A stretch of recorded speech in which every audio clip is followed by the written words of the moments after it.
নমস্কার, শ্রমিক কথা আপনাদের সকলকে স্বাগত জানাই। দেখুন, একটা শনিবার একটা নতুন রিপোর্ট অনুযায়ী এখানে মানি কন্ট্রোল একটা নতুন রিপোর্ট বাইরে বেরিয়েছে। এটার মধ্যে কি আছে চলুন দেখে নেওয়া যাক। জরিমানা ছাড়া বিলম্বিত প্রভিডেন্ট ফান্ড ডিপোজিট করার অনুমতি দেওয়ার জন্য নিয়োগকর্তাদের জন্য ইপিএফও অ্যামিনেট স্কিম। দেখুন, জরিমানা ছাড়া বিলম্বিত প্রভিডেন্ট ফান্ড ডিপোজিট করার জন্য দেওয়ার জন্য এই কর্তাদের জন্য ইপিএফও অ্যামনেস্টি স্কিম উদ্বোধন করেছে সেন্ট্রাল গভর্নমেন্ট। দেখুন, central board of trustee CBT Mansukh Mandaviya নেতৃত্বে কর্মচারীদের ভবিষ্যৎ তহবিল সংস্থার ইপিএফও শিশু সিদ্ধান্ত গ্রহণকারী সংস্থা শনিবার কেন্দ্রীয় সরকারের কাছে ইপিএফও অ্যামনেস্টি স্কিম 2024 সুপারিশ করেছে। এটি একটি পিটিআই নিউজের রিপোর্ট। এরপর দেখুন, EPFO employees provident fund organisation, যেমন আগে দেখা যাবে কি দেওয়া রয়েছে। বোর্ড ইপিএফ অবদানের কেন্দ্রীভূত সংগঠনের জন্য ব্যাংকগুলির তালিকাভুক্ত মানদণ্ডের সরলীকরণের একটি প্রস্তাব অনুমোদন করেছে। অবশ্য তহবিল সংস্থা ইপিএফও শনিবার নিয়োগকর্তাদের দ্বারা সম্মতিতে উৎসাহিত করার জন্য অ্যামনেস্টি স্কিম অনুমোদন করেছে। তাদের কোনো জরিমানা ছাড়াই অতীতের ভবিষ্যৎ তহবিলের বকেয়া জমা করার অনুমতি দেয়। আচ্ছা, এরপর মানে যাদের অলরেডি অনেক লেট হয়ে গেছে বা দেরি হয়েছে, যারা পিএফ এর টাকা জমা করেননি, যে এমপ্লয়াররা বা কন্ট্রাক্টররা, তাদের একটা সরলীকরণের জন্য, তাদের একটা রেগুলেশন দেওয়ার জন্য এখানে উদ্বোধন করা হয়েছে।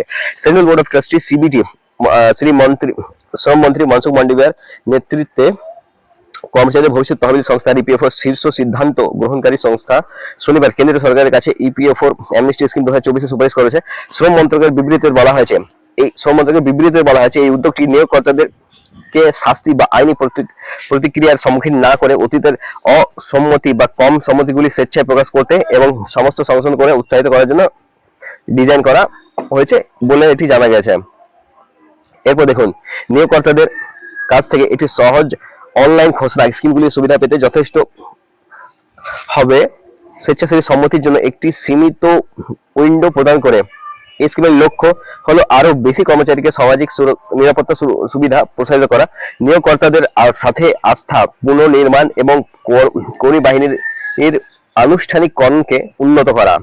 এতে বলা হয়েছে এই স্কিমটি কর্মসংস্থান লিঙ্কযুক্ত প্রণোদনা প্রকল্প বাস্তবায়নে সহায়তা করবে, যা কর্মসংস্থান সৃষ্টিকে উৎসাহিত করতে এবং অর্থনীতিতে চাকরি আনুষ্ঠানিকরণ উৎসাহিত করার জন্য ফাইন্যান্সিয়াল ইয়ার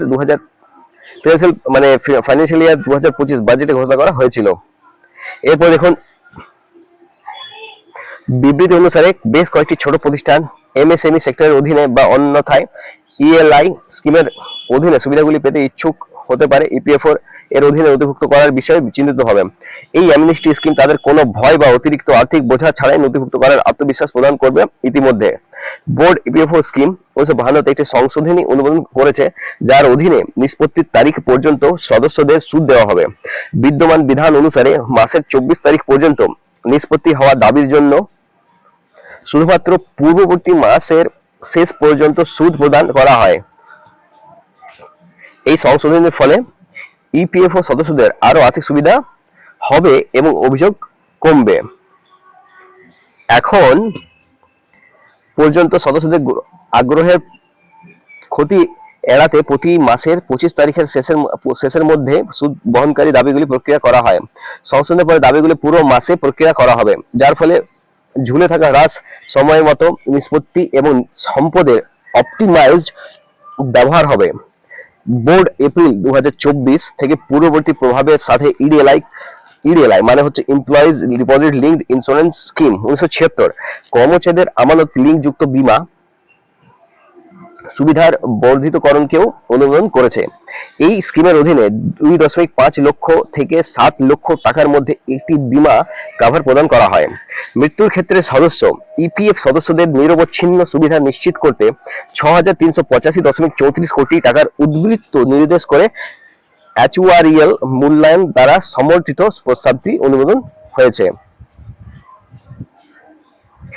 বোর্ড ইপিএফ অবদানের কেন্দ্রীভূত সংগঠনের জন্য ব্যাংকগুলির তালিকাভুক্তির মানদণ্ডের সরলীকরণের একটি প্রস্তাব অনুমোদন করেছে। এটি এখন আরবিআই এর সাথে তালিকাভুক্ত সমস্ত এজেন্সি ব্যাংকগুলির অন্তর্ভুক্ত করবে। অতিরিক্ত সেন্ট্রাল বোর্ড অফ ট্রাস্টি অন্যান্য তফসিলি বাণিজ্যিক ব্যাংকগুলির তালিকার অনুমোদন দিয়েছে, যেগুলি আরবিআই এজেন্সি ব্যাংক নয় কিন্তু মোট ইপিএফও সংগ্রহের ন্যূনতম 0.2% মানে 0.2% রয়েছে। যদি এই ভিডিওটা ভালো লেগে থাকে তো অবশ্যই চ্যানেলটি সাবস্ক্রাইব করবেন। এরকম ইপিএফ রিলেটেড আরো অনেক ভিডিও আমি নিয়ে আসবো। ধন্যবাদ।